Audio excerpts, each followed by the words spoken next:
All right, so it's about that time. We got Florida and Alabama coming up this weekend, Saturday in the Swamp. I'm going to talk about both of these teams, what they need to do, the players that are going to be very important to this game, and all that, and my predictions and everything. But first, if you like the video, man, just hit the like button, hit the subscribe. As you can see, I'm doing this with a phone and a pair of headphones, so just doing my best here. But let's talk about Alabama first. Obviously, Alabama loses a lot of pieces from last year, but Alabama just reloads. Bryce Young's first starts of the year this year. It's going to be his third this weekend. It doesn't seem that it even phases him. Florida's going to have to hope that the Swamp being packed and the crowd is really going to affect him. That's going to be very important. They're going to hope for some turnovers. So the running backs at Alabama, Brian Robinson is no Najee Harris, but he definitely is a great running back. They've ran the ball decently this year, not anywhere close to last year. The receivers, they've just reloaded. They're catching passes. Bryce Young is doing what he's supposed to do.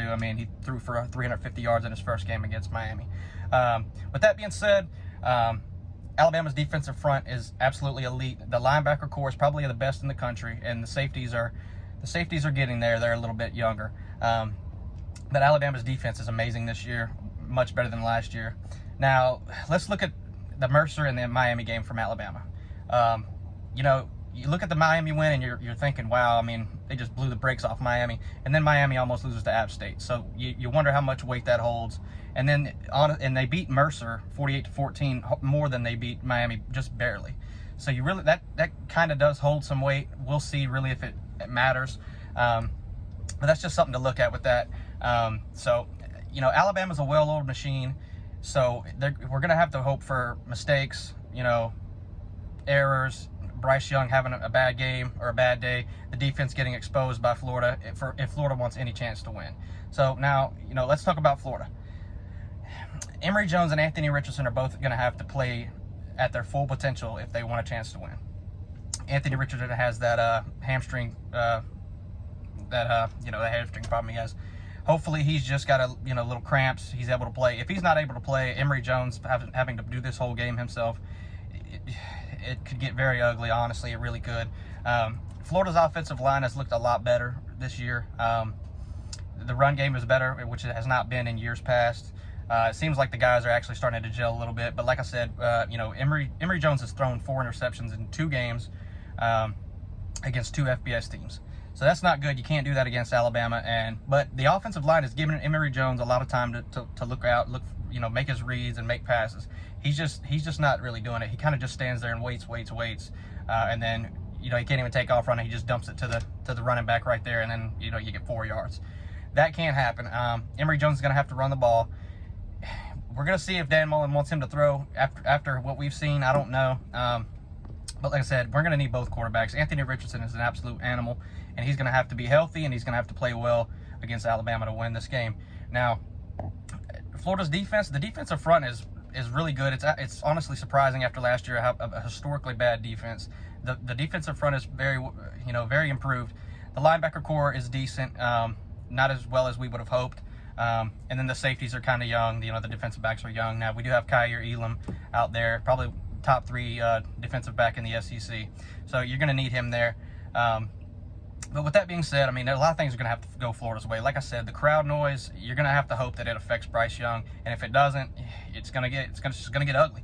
I think that it will to an extent. I don't think Bryce Young is just going to come out and shit the bed, but I think the crowd noise is going to help. Florida's, the Swamp is a very hard place to play.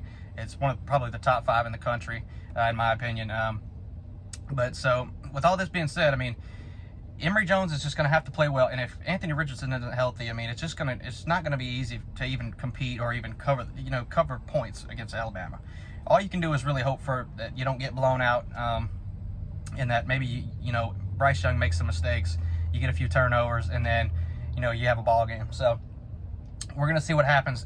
If I had to predict this game right now, I'm going to predict this as if Anthony Richardson is playing. If Anthony Richardson is playing and Emory Jones doesn't throw any interceptions, I'm going to go off that premise. I think Alabama will win by 10. I think it'll be probably a 44-34 game, something like that. If Emory Jones throws picks and if Anthony Richardson isn't healthy, I think Miami wins by 20 or more, honestly.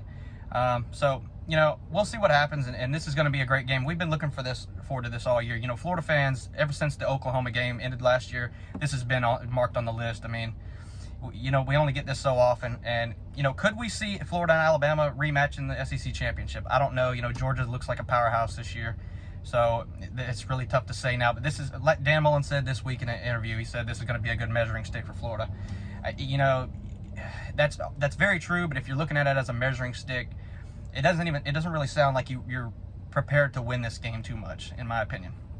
You know, I hope that's not the case, but, you know, but it is going to be that. It's going to be a measuring stick. You know, we're going to see if we can even compete with Georgia, you know, LSU, all the other teams on the schedule, you know, all these SEC caliber teams. We're just going to see where we're at. But, all right, and so with that being said, you know, what I see happening in this game, you know, I think Bryce Young is going to start off a little bit slow.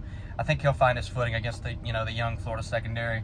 But it's going to be really interesting to see if Florida can run the ball. You know, I don't think they will. I think the quarterbacks will run, especially if Anthony Richardson plays. But I think the quarterbacks will run well. I don't think you'll see very many chunk plays out of the running backs from Florida. I just don't think that'll happen against the Alabama defense. You know, and then Alabama will run the ball pretty decently, like they always have been doing. You know, if we can shut down the Alabama run, Alabama's still going to have our young secondaries out there, but if we get pressure on the quarterback and stop the run, you know, there's a good chance. But, you know, to do that for 4 quarters against Alabama is very unlikely. So we'll see what happens. You know, this game has implications, but at the same time it doesn't. You know, both of these teams could go 11-1 and still be in the SEC championships. If Florida wins this game, you know, they'll probably be top 5 in the rankings. So that's just something to think about. But, you know, like I said, it's unlikely. And, you know, Alabama has a much better footing, even if they lose this game than Florida does, just because of past years and Nick Saban and that kind of thing, and, you know, strength of schedule also. So, you know, we'll see, and I'm going to be watching this week, and it'll be a great game, win or lose. So, you know, it is what it is, and that's where we're at now. So we're going to see where Florida's at, and then we're going to see if Alabama is really the well-oiled elite machine that they are always. So anyway, so if you like the video, man, give it a like or dislike, but leave me a comment saying if I'm wrong, what's your thoughts, what's going to happen. I'll be looking to hear for it. So, you know, we'll see y'all, man.